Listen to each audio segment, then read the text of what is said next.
Saudara-saudara yang dikasihi oleh Tuhan, Shalom.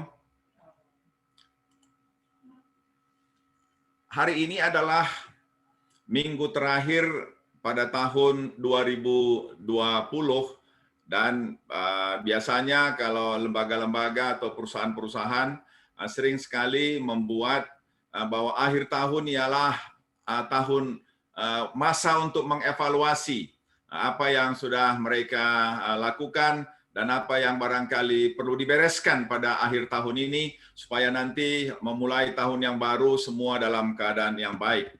Dan itulah juga yang saya rindu mengajak semua jemaat Tuhan supaya kita pada minggu terakhir ini kita akan mengevaluasi kembali bagaimana kehidupan kita di hadapan Tuhan dengan melihat kembali tema awal tahun yang sudah diberlakukan di tengah-tengah gereja kita, yaitu aku dan keluargaku beribadah kepada Tuhan. Oleh karena itu, saya akan mengajak kita membaca dua bagian firman Tuhan. Yang pertama ialah dari Yosua pasal 24 ayat 15, dan yang kedua ialah 2 Timotius 4 ayat 7. Saya ulang kembali, Yosua 24 ayat 15, kemudian yang kedua 2 Timotius 4 ayat 7. Demikianlah firman Tuhan. Saya baca dalam beberapa terjemahan ya. Yang pertama ialah, tetapi jika kamu anggap tidak baik untuk beribadah kepada Tuhan, pilihlah pada hari ini kepada siapa kamu akan beribadah. Allah yang kepada nenek moyangmu beribadah di seberang sungai Efrat, atau Allah orang Amori yang negerinya kamu diami ini. Tetapi aku dan seisi rumahku, kami akan beribadah kepada Tuhan. Ini terjemahan baru. Kemudian terjemahan bahasa Indonesia sehari-hari. Seandainya kamu tidak mau mengabdi kepada Tuhan, ambillah keputusan hari ini juga kepada siapa kamu mau mengabdi. Kepada ilah-ilah lain yang disembah oleh nenek moyangmu di Mesopotamia dahulu, atau kepada ilah-ilah orang Amori yang negerinya kamu tempati sekarang. Tetapi kami, saya dan keluarga saya, akan mengabdi hanya kepada Tuhan. Ini bahasa Indonesia sehari-hari. Kemudian yang ketiga dari firman Allah yang hidup. Tetapi apabila kalian tidak mau menaati Tuhan, maka putuskanlah hari ini juga siapa yang akan kalian taati. Apakah kalian akan menaati Allah-Allah nenek moyang kalian di seberang sungai Efrat, atau Allah-Allah orang Amori di tanah ini? Tetapi bagi aku sendiri serta seluruh keluargaku, kami akan menaati Tuhan. Jemaat yang dikasihi oleh Tuhan, mengapa berbeda terjemahan dari tiga terjemahan ini? Karena kata beribadah itu dalam bahasa Ibrani ialah kata abad. Abad itu yang kemudian abodah dan kemudian ke bahasa Arab ibadah, itu berasal dari akar kata abad. Arti dari abad itu ialah melayani, bekerja, berbakti, takluk atau hamba. Jadi seorang abad itu ialah seorang yang menghambakan dirinya. Seorang yang mengabdi, berbakti, melayani tuannya. Nah, itu sebabnya mengapa tiga terjemahan tadi memakai tiga kata yang berbeda. Satu beribadah, meneruskan kata abad definisinya. Tetapi yang kedua tadi ialah kata mengabdi. Mengabdi pun artinya abad juga. Abad itu mengabdi. Dan yang ketiga ialah menaati.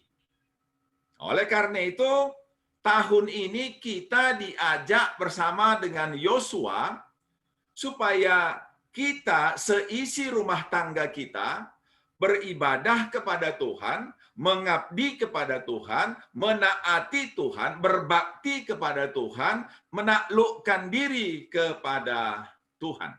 Jadi bukan hanya saya sendiri, melainkan suami, istri, dan anak-anak seluruhnya beribadah kepada Tuhan. Oleh karena itu, minggu ini kita mengevaluasi, sudahkah kita melakukan apa yang Tuhan firmankan ini? Nah, tentu kalau belum, ini kita evaluasi dan kita doakan bersama-sama supaya tahun depan kita bertekad lagi agar bukan hanya kita sendiri. Karena kan kadang-kadang situasi tidak mudah lah, kita bisa mengerti nande Gio misalnya harus sendiri. Tapi ini tidak boleh dibiarkan terus begitu. Harus kita doakan supaya menjadi ideal. Karena perintah Tuhan ialah komitmen kita bersama-sama pada awal tahun ini ialah aku dan seisi keluargaku beribadah, yaitu menghormati Tuhan, menomorsatukan Tuhan, mendahulukan Tuhan, mengistimewakan Tuhan, karena Tuhanlah pemilik hidup kita, dan Tuhanlah penentu masa depan kita, bukan siapapun. Itu kita bisa belajar dari Daniel. Mengapa Daniel berani melawan perintah raja ketika raja memberi perintah supaya dia makan dari dapur kerajaan? Dia katakan, tidak. Aku tidak boleh makan makanan yang haram. Yang ditawarkan oleh istana adalah makanan yang haram menurut ajaran yang diyakini oleh Daniel pada waktu itu. Mengapa dia berani melakukan? Karena dia tahu kalau dia dipilih untuk bekerja di istana raja, itu bukan raja yang menentukan, tapi ditentukan oleh Allah sendiri. Oleh karena itu, dia menempatkan ketaatannya yang paling tinggi kepada Allah, baru kemudian kepada raja. Dan kalau ada benturan kepentingan, maka dia akan pilih lebih taat kepada Allah daripada kepada manusia. Dan itu juga dilakukan oleh para rasul yang tertulis dalam pasal 4 ayat 19. Ketika pimpinan agama meminta supaya Petrus jangan lagi memberitakan firman Tuhan, jangan lagi memberitakan Injil, maka Petrus dan Yohanes katakan, pilihlah bagimu. Apakah kami taat kepada manusia, kepada engkau, atau kami harus taat kepada Allah? Ini pertanyaan kalau diberikan kepada orang Yahudi langsung tahu bahwa orang harus lebih taat kepada Allah daripada kepada manusia. Sehingga Petrus tidak menjawab karena orang Yahudi semua tahu betul jawabannya. Kalau ada pilihan ketaatan, maka ketaatan kepada Allah harus yang nomor satu. Oleh karena itu, jemaat yang dikasihi oleh Tuhan, hari inilah hari yang baik kita mengevaluasi kembali komitmen kita di awal tahun 2020 ini yang sudah diberikan Tuhan kepada kita dari Yosua 24 ayat 15, yaitu supaya saya dan seisi keluarga saya akan beribadah kepada Tuhan. Kemudian yang kedua, saya mengajak jemaat Tuhan untuk membaca dari 2 Timotius pasal 4 ayat 7. 2 Timotius 4 ayat 7. Saya akan bacakan. Aku telah mengakhiri pertandingan yang baik. Aku telah mencapai garis akhir. Dan aku telah memelihara iman. Ayat ini bagian dari satu perikop yang kemudian Lembaga Alkitab Indonesia memberikan judul Tunaikan Tugas Panggilanmu. Itu diberikan kepada Timotius. Tunaikan tugas panggilanmu. Dan kemudian firman Tuhan katakan, supaya baik atau tidak baik waktunya, Timotius harus menunaikan tugas dan panggilannya. Dan hari ini, berita ini juga sampai kepada kita, firman Tuhan ini sampai kepada kita semua jemaat Tuhan, supaya kita pun menunaikan. Menunaikan itu artinya adalah menuntaskan. Ya, kalau misalnya di organisasi, penuntasan satu tugas adalah ketika dibuat laporan pertanggungjawaban. Semua sudah dikerjakan dengan baik dan kemudian diterima dengan baik oleh pemberi tugas itu, maka dengan demikian selesailah, ditunaikanlah sudah tugas itu dengan baik. Maka hari ini sampai kepada kita perintah firman Tuhan ini, bisakah kita mengatakan, Tuhan, kututup tahun ini dan aku sudah menunaikan semua tugas, semua janjiku, semua komitmenku, semua kehendakmu sudah kulakukan. Paulus berani mengatakan itu. Dia katakan, aku telah mengakhiri pertandingan yang baik. Bisakah kita mengatakan, aku sudah mengikuti pertandingan yang baik tahun ini? Dan yang kedua, aku telah mencapai garis akhir. Kalau berbicara tentang garis akhir, bukan hanya kronos. Kronos itu satuan waktu. Tapi kairos. Kairos itu isi dari waktu itu. Apakah kita memang mau tidak mau akan Tuhan antarkan sampai tanggal 31? Tetapi pertanyaannya ialah, sudahkah kita mencapai garis akhir? Artinya, sudah menunaikan semua tugas dan kewajiban kita kepada Tuhan? Dan yang ketiga ialah, dan aku telah memelihara iman.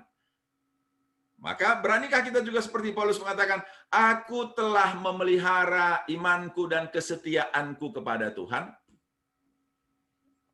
Di terjemahan lain dikatakan dalam 2 Timotius 4 ayat 7 itu, aku sudah bertanding dengan baik. Apa maksudnya sudah bertanding dengan baik? Artinya ialah sudah berusaha.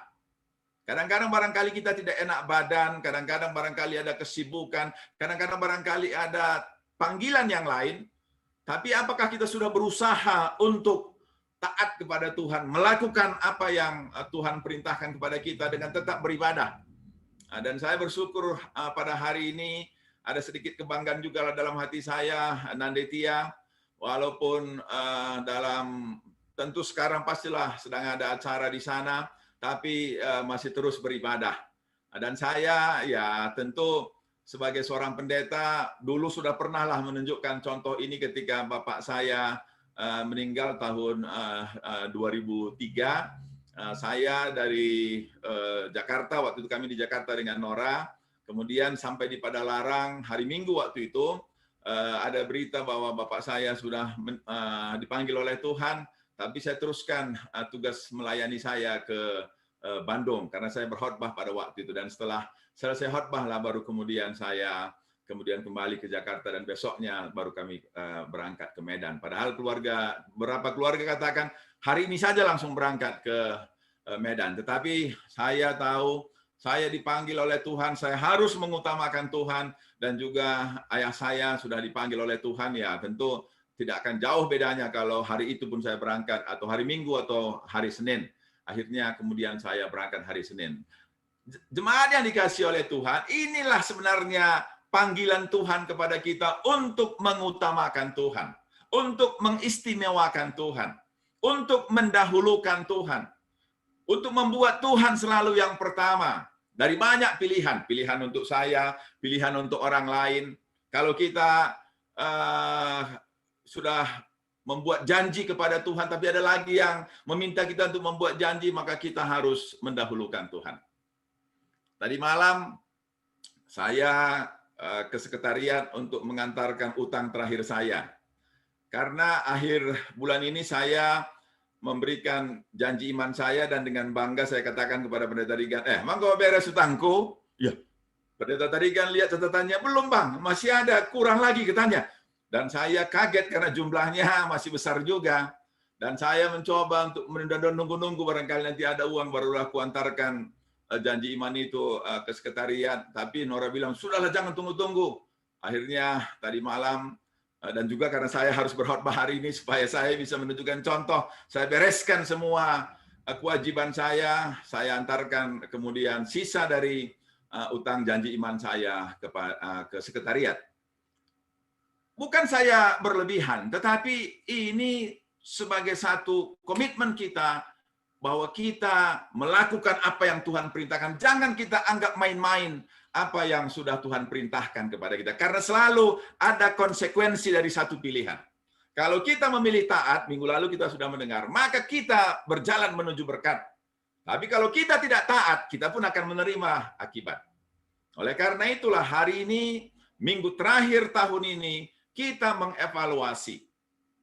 Dan Rasul Paulus sudah memberi contoh kepada kita, dia berani mengatakan, aku sudah mengakhiri pertandingan yang baik.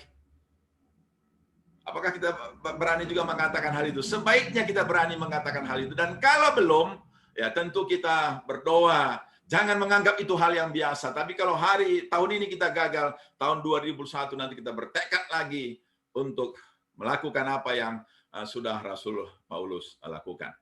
Ia mendorong Timotius dengan pernyataan, tunaikanlah tugas panggilanmu. Maka kepada kita pun hari ini pada penghujung tahun ini, tunaikan ibadahmu, tunaikan pengabdianmu kepada Tuhan, tunaikan janjimu kepada Tuhan, tunaikan semua kewajibanmu kepada Tuhan Allahmu, dengan menunjukkan, yang sudah menunjukkan kasih-Nya kepada kita pada tahun ini. Saudara-saudara jemaat yang dikasihi oleh Tuhan, kadang-kadang kita salah membuat hubungan dengan Tuhan. Oleh karena itulah, saya ingin menunjukkan bagaimana sih sebenarnya relasi kita dengan Tuhan. Maka relasi kita ialah antara Allah dan manusia. Maka di situ kita lihat Tuhan memberikan firman kepada Abraham. Dan kemudian membuat perjanjian, kalau engkau menaati apa yang kuperintahkan, maka engkau akan menjadi umatku dan aku akan menjadi Tuhan Allahmu. Dan sebagai Tuhan Allahmu, aku akan membuat engkau menjadi bangsa yang besar, memberikan tanah Kanaan yang berlimpah susu dan madunya kepadamu, dan membuat engkau akan menjadi berkat. Siapa yang memberkati engkau akan diberkati, siapa yang memusuhi engkau akan aku musuhi. Tetapi kewajibanmu sebagai umat adalah kamu harus menaati apapun yang kuperintahkan kepadamu. Dan itulah yang dilakukan oleh Abraham. Ketika kemudian Abraham disuruh pergi, dia pergi. Bahkan ketika dia disuruh untuk mempersembahkan anak tunggalnya Ishak, dia pun melakukannya. Karena dia menghargai apa yang sudah menjadi perjanjiannya dengan Allah. Itu relasi antara Allah dan manusia. Lalu yang kedua ialah relasi antara bapa dan anak. Kadang-kadang ada orang Kristen yang mengatakan, kita anak, ya kita bebas dong sebagai anak, sebagai pewaris. Saya kira itu konsep yang keliru. Di mana ada bagian firman Tuhan yang mengatakan hal itu? Yang firman Tuhan katakan ialah bahwa bapa mengasihi anak dan bahkan rela mati di atas kayu salib untuk kita anaknya. Tetapi sebagai anak kita harus menaati dan melakukan apa yang diperintahkan oleh Tuhan. Karena itulah perintah Tuhan sebelum dia naik ke surga dalam Matius 28 ayat 20. Dua perintahnya di situ. Satu, memberitakan Injil. Yang kedua ialah mengajarkan supaya orang melakukan apa yang Tuhan kehendaki dalam kehidupan mereka. Kemudian yang ketiga, relasi yang ketiga ialah antara Tuhan atau Tuan dengan hamba. Maka di bagian ini saya ingin mengajak kita untuk melihat firman Tuhan dalam Matius 22 ayat 37 dan 38. Jawab Yesus kepadanya, kasihilah Tuhan Allahmu dengan segenap hatimu dan dengan segenap jiwamu dan dengan segenap akal budimu, itulah hukum yang terutama dan yang pertama. Jadi kalau misalnya kita lihat ayat ini, dan kalau kita teruskan ke ayat 39, kasihilah sesama manusia seperti dirimu sendiri, maka kelasnya berbeda. Kita mengasihi Allah, kalau arti kasih di sini, ialah rela mengorbankan yang terbaik dari kita untuk yang kita kasih. Dan itu contoh yang Allah berikan dalam Yohanes 3 ayat 16. Karena begitu besarnya kasih Allah akan dunia ini, sehingga ia rela mengorbankan anaknya yang tunggal, sehingga orang yang percaya tidak binasa, melainkan beroleh hidup yang kekal. Maka kalau kita mengasihi Allah, kita pun rela memberikan yang terbaik dari diri kita untuk memberikannya kepada Allah. Kasihilah Tuhan Allahmu dengan segenap, bukan dengan sekadarnya, dengan segenap hati, dengan segenap jiwa, dan dengan segenap akal budi. Tentu tidak enaklah melepaskan ada yang pada kita. Ya, kadang-kadang untuk membeli lotek pun, ya kita terima lotek, lalu kita keluarkan uang, kalau pas harganya, ya kita barangkali senang ya. Tapi saya pernah makan goreng pisang bersama dengan anak-anak ketika goreng pisangnya harganya 28.000. Tiba-tiba perut saya menjadi tidak enak ya, karena saya bayangkan gorengan itu biasanya 32.000, ini 28.000. Bayangkanlah kalau kita harus memberi kepada Tuhan, kalau kita hitung-hitungan, maka kita akan merasa berat. Tetapi kalau kita ingat apa yang Tuhan berikan kepada kita, maka tentu tidak ada yang berharga, tidak ada yang mahal, tidak ada yang terlalu besar untuk kita berikan kepada Tuhan. Oleh karena itu, ini adalah perintah kepada kita supaya kita mengasihi Allah lebih daripada mengasihi diri sendiri. Barangkali kita pengen jalan-jalan ke Bali, pengen jalan-jalan ke Semarang, pengen jalan-jalan entah kemana saja. Tetapi aku masih punya hutang ya sama Tuhan. Nah, ini kan pilihan yang tidak mudah. Apakah kita mengikuti keinginan kita? Aku bisa telepon pendeta aja lah, bilang bahwa aku enggak punya kemampuan lagi lah. Nah, tetapi sebenarnya kita mau bepergian ke suatu tempat. Nah, itu kan tidak fair. Barangkali orang bisa kita eh, tidak mengerti, tetapi pastilah Tuhan kecewa dengan sikap kita bila kita melakukan hal itu. Oleh karena itu, pada minggu terakhir tahun ini, mari kita mengevaluasi sikap kita terhadap Tuhan. Sudahkah kita beribadah kepada Tuhan?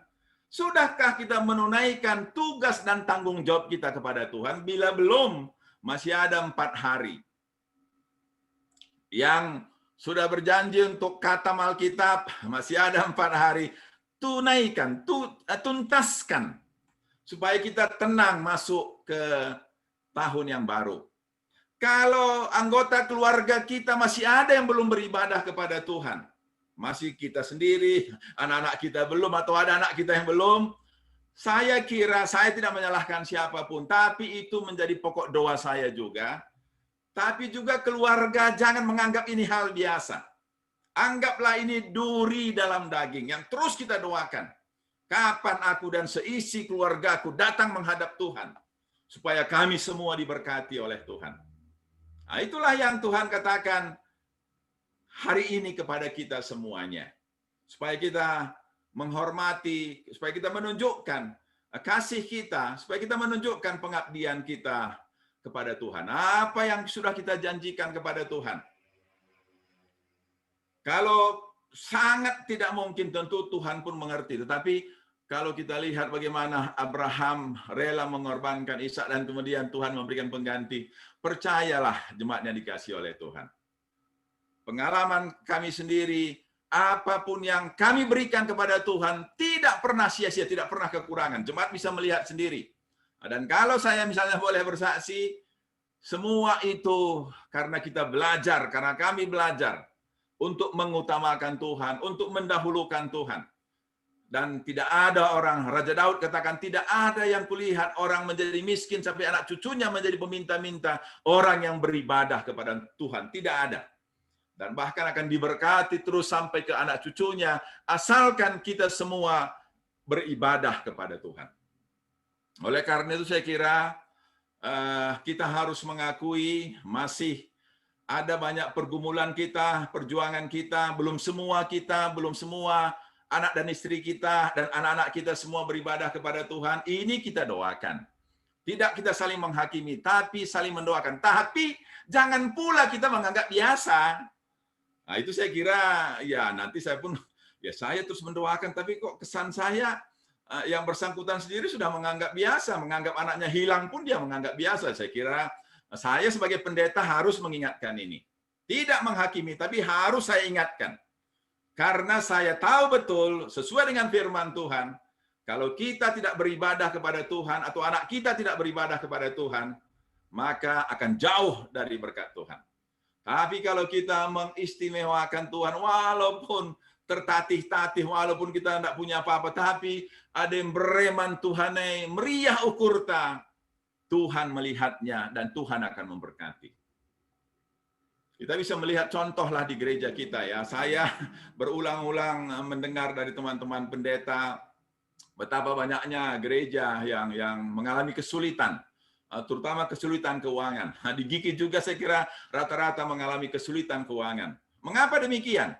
Saya kira intinya adalah kita masih belum mengutamakan Tuhan. Kalau kita mengutamakan Tuhan, kita beri apa yang menjadi bagian Tuhan, maka kita pun akan diberi oleh Tuhan. Bukankah itu yang berulang-ulang selalu dibacakan tiap minggu dalam 2 Korintus 9 ayat 6 sampai dengan 8. Camkanlah ini artinya perhatikanlah, simaklah baik-baik. Orang yang memberi banyak akan diberi banyak, tapi orang yang memberi sedikit akan juga menerima sedikit. Dan bukankah sebenarnya jemaat yang dikasih oleh Tuhan, saya mau memberitahukan, persembahan kita adalah doa kita. Kalau kita antarkan satu, maka itu doa kita. Tuhan, satu sajalah beri kepadaku. Kalau kita memberikan 2, itulah doa kita. Tuhan, 2 inilah kuberikan kepadamu. Aku 2 saja pun cukup. Persepuluhan kita pun adalah doa kita. Kalau kita beri 3, maka itulah doa kita. Tuhan, kami 3 saja pun cukup. Oleh karena itu, kita tidak perlu heran kalau kemudian sedikit yang kita terima, karena itulah doa kita. Tetapi hari Minggu ini kita diingatkan, mari kita sungguh-sungguh beribadah kepada Tuhan. tunaikan tugas panggilan kita, tunaikan semua kewajiban kita, tentu harus berusaha, bekerja keras. Kalau disebut oleh Rasul Paulus, ini kan seperti bertanding. Tidak ada orang bertanding bisa berhasil hanya dengan sekadarnya. Tentu dengan sepenuh tenaga, ya, tentu dengan sekuat tenaga. Supaya saya bisa memberi kepada Tuhan, saya kurangi untuk saya. Saya bisa misalnya beli jaket dengan harga 50.000 atau harga 25.000 dan itu cukuplah. Tapi kalau memberi kepada Tuhan, saya tidak akan berani memberi 25.000. Pasti akan saya beri lebih banyak. Karena saya lebih menghormati Tuhan daripada menghormati diri saya sendiri. Karena Tuhanlah pemilik hidup saya dan nafas saya, masa depan saya ada di tangan Tuhan. Oleh karena itu, jemaat yang dikasihi oleh Tuhan, minggu terakhir tahun ini saya diingatkan Tuhan untuk menyampaikan kepada jemaat, mari ingat kembali tema kita tahun ini yang sudah selama 10 bulan lah, kurang lebih ya. 10 bulan kita mempelajarinya tiap minggu. Aku dan seisi keluargaku beribadah, menaati, mengabdi, melayani, berbakti, menghambakan diri kepada Allah. Dan aku akan menunaikan tugasku, panggilanku, kewajibanku pada akhir tahun ini. Apapun yang terjadi. Dengan sekuat tenaga, apapun harus dikorbankan untuk memberikan kepada Tuhan. Karena Tuhan pun memberikan contoh kepada kita dengan mengorbankan nyawanya mati di atas kayu salib. Supaya kita menjadi seorang Kristen yang sejati. Bukan orang Kristen main-main. Bukan menjadi jemaat yang main-main, tapi jemaat yang sungguh-sungguh. Supaya juga saudara-saudara yang dikasihi oleh Tuhan, berhargalah semua apa yang sudah Tuhan berikan kepada kita. Termasuk kehidupan yang Tuhan berikan kepada kita. Termasuk kesehatan yang sudah Tuhan berikan kepada kita. Termasuk keluarga yang sudah Tuhan berikan kepada kita. Termasuk harta benda yang Tuhan berikan kepada kita. Supaya berharga, kembalikanlah kepada Tuhan. Tunjukkanlah sikap ibadah. Tunjukkanlah sikap hormat. Tunjukkanlah ketaatan, pengabdian kepada Tuhan. Jangan bermain-main dengan apa yang sudah kita janjikan kepada Tuhan. Saudara-saudara, di tengah-tengah masa pandemi ini kita tidak tahu apa yang bisa terjadi pada kita. Tapi yang bisa kita lakukan ialah bagian kita, ketaatan kita kepada Tuhan. Supaya dengan demikian kita masih bisa berharap seperti Raja Hizkia, Tuhan, aku selama hidupku berbakti kepada Tuhan, melakukan apa yang Tuhan perintahkan. Oleh karena itu perpanjanglah umurku. Dan Tuhan perpanjang umur Hizkia sampai 15 tahun. Itulah yang hari ini Tuhan mau sampaikan kepada kita. Kiranya firman ini tertanam, kita lakukan dalam beberapa hari ke depan sebelum kita menutup tahun ini. Amin. Tuhan memberkati.